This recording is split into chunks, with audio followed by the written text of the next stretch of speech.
एहसान है मेरे मालिक का जिसने रसूलुल्लाह की मोहब्बत करने वालों, हुजूर के चाहने वालों में हमें शामिल फरमाया, और लाखों करोड़ों दरूद व सलाम जिनके जरिए हम तक दीन पहुंचा और हमें माँ बहन बेटी अपने पराये की पहचान हुई, हक और बातिल की पहचान हुई। बात सिर्फ इतनी है मेरे प्यारों, बात इतनी है, दिल की तख्ती पे लिख लीजिए, हुजूर का दीन कामिल दीन है, मुकम्मल दीन है। उस दीन में कोई खामी नहीं है। वो सिर्फ नमाज, रोजा, हज, ज़कात वाला दीन नहीं है कि सिर्फ इबादत वाला दीन हो। वो मईशत, मुआशरत, तिजारत, सियासत, हुकूमत, तमाम चीजों को मुसलमान को सिखा के जाने वाला दीन है। मेरे नबी ने फरमाया, मैं अपनी उम्मत को ऐसा दीन सिखा के जा रहा हूँ, लैलोहा का नहारेहा, जिसकी रातें भी दिन की तरह चमकती हुई है। यानी अगर जब मुसलमानों की हुकूमत होती थी और पूरी दुनिया के ऊपर इक़्तिदार था, तब भी इस्लाम वाज़ेह था। और आज जिस वक्त मुसलमान दबा हुआ है और मुसलमान परेशानियों का शिकार है, दीन ढूंढने वाले के लिए, दीन का मसला समझने वाले के लिए दीन आज भी उसी तरह चमकता हुआ है। आगे बंदे की मर्जी है कि कोई उसको कबूल करे या ना करे, ये कलम बैटर है। बाकी रही बात हुजूर के दीन की, वो कल भी लाजवाब था, आज भी लाजवाब है।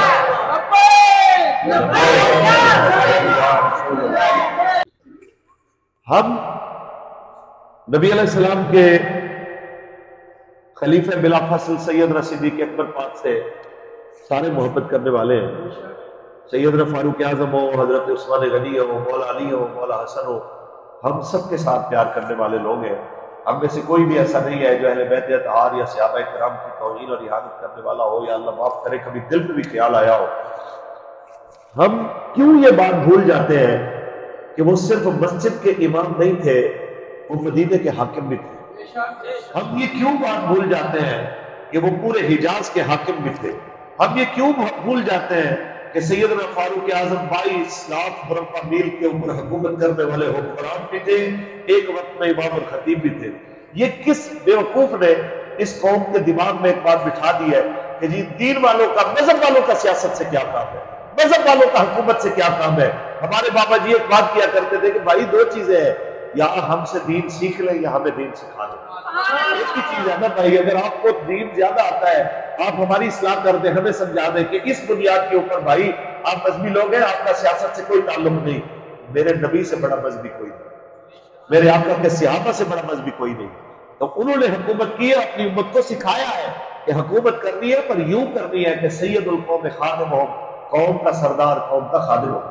हुकूमत करनी है तो यूं करनी है कि सिद्दीक़ अकबर जब पहला खुतबा आपने दिया, आपने फरमाया अन्नास, ऐ लोगों एक बात ज़हन में रख लो कि मैं तुम्हारे सामने हूं, ना मैंने एलानिया, ना कभी पोशीदा, ना जाहिरन, ना कभी जनाब आला छुप के, ना दिल में कभी मैंने ये ख्याल किया कि मैं मुसलमानों का हाकिम बनूं। ना आपने फरमाया कि मैंने अल्लाह से कभी दुआ मांगी कि या अल्लाह मुझे मुसलमानों का हाकिम बना दे। आपने फरमाया लेकिन हालात ऐसे आ गए कि मुझे लगा कि अगर मैं आपकी तरफ से दी गई ये जिम्मेदारी कबूल नहीं करता तो मुसलमानों में फसाद फैल जाएगा। और आपने क्या फरमाया, अगर मैं अच्छा काम करूं तो मेरी मदद करना, और अगर मैं बुरा काम करूं या रास्ते हट जाऊं तो मेरी इस्लाह कर देना, मुझे सीधा कर देना। ये है हमारे आका मौला के पहले खलीफे का फरमान कि मैं अच्छा काम करूं तो मेरी तासीर करना, अगर अच्छा ना कर सकूं तो मुझे इस्लाह करना, मेरे ऊपर तनकीद करना ताकि मैं ठीक हो जाऊं। और आज हम किसी हाकिम को कहते हैं कि आप ठीक हो जाए तो फौरन उनके चमचे उठ के गले पड़ जाते हैं कि जी आपका हुकूमत से क्या काम, आप क्यों जनाब ये बातें करने शुरू हो गए, आपने जनाब आला मस्जिद में बैठ कर सियासी बातें शुरू कर दी है। तो सुनिए, मस्जिद के अंदर ही खुतबा देने के लिए हजरत उमर खड़े हुए थे और एक बंदा खड़ा हो गया, कहने लगा कि बैतुल माल में से चादरें आई है, सबको एक एक चादर मिली है, आपको 2 चादरें कहां से मिल गई है।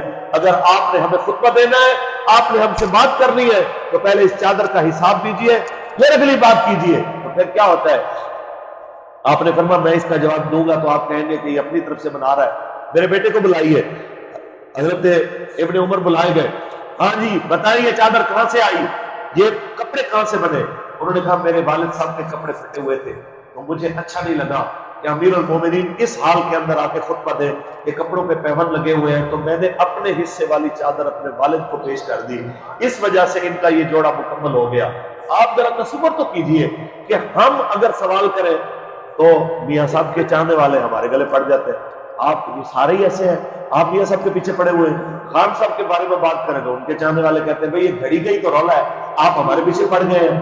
زرداری صاحب سے بات کریں تو وہ بھائی بات اتنی ہے، جس کریم نبی کا ہم نے کلمہ پڑھا ہے اس کریم آقا نے مولوی فاروق الحسن سے لے کے ایک ریڑی لگانے والے تک اور ایک ریڑی لگانے والے سے لے کے وقت کے آرمی چیف تک سب کے لیے ایک جیسا نظام بنایا ہے، سب کے لیے ایک جیسا قانون بنایا ہے۔ ہمارا جرم اتنا ہے کہ ہم کہتے ہیں کہ بھائی سب کو رسول اللہ کے دین کے تابع ہونا چاہیے، کوئی اس دین سے اس قانون سے ماورا اور بلند نہیں ہے۔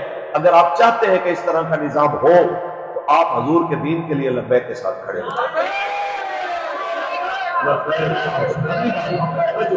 اس سے بھی اگلی بات ہم کیا کر سکتے ہیں؟ ہر بندہ کہتا ہے کہ ہم کیا کر سکتے ہیں؟ آپ کے ہاتھ میں آپ کا ووٹ، یہ ابابیل کی چونچ میں یا اس کے ہاتھ میں اس کے پنجے میں وہ کنکر ہے جو کنکر اس وقت ابرا کے ہاتھیوں پہ پڑا تھا، اور ہاتھی جو کعبہ گرانے کے لیے آ رہے تھے جس کو وہ پڑتا تھا پتھر وہ تباہ و برباد ہو جاتا تھا، اور وہ ہاتھیوں سے جان چھوٹی کس کے ذریعے؟ جان چھوٹی تو وہ ابابیل کے کنکروں کے ذریعے۔ آپ کے ہاتھ میں آنے والا آپ کا ووٹ، آپ کی پرچی، وہ ابابیل کے ہاتھ والا چونچ والا وہ پتھر ہے جو آپ صحیح طرح استعمال کریں تو اس ملک کے اوپر 76 سال سے غریبوں کو پیسنے والے روندنے والے ہاتھیوں سے آپ کی اور ہماری جان چھوٹ سکتی ہے۔ اس کا ایک ہی طریقہ ہے کہ آپ حضور کے دین کے لیے لبیک کے ساتھ کھڑے ہو۔ اللہ میری آپ کی حاضری قبول فرمائے۔ اور اقبال کے اسی شعر کے ساتھ بات ختم کرتا جاؤں کہ اقبال نے کہا کہ خرد نے کہہ بھی دیا لا الہ تو کیا دلوں نگاہ مسلمان نہیں تو کچھ بھی نہیں، خرد نے کہہ بھی دیا۔ اور جو تسبیحاں پھیرتے ہیں لیکن نظام بدلنے کی بات نہیں کرتے، اقبال انہیں کہتا ہے یہ ذکر نیم شبی، یہ مراقبے، یہ سرور، یہ ذکر نیم شبی، یہ مراقبے، یہ سرور، تیری خودی کے نگہبان نہیں تو کچھ بھی نہیں، تیری خودی کے نگہبان نہیں تو کچھ بھی نہیں، دلوں نگاہ مسلمان نہیں تو کچھ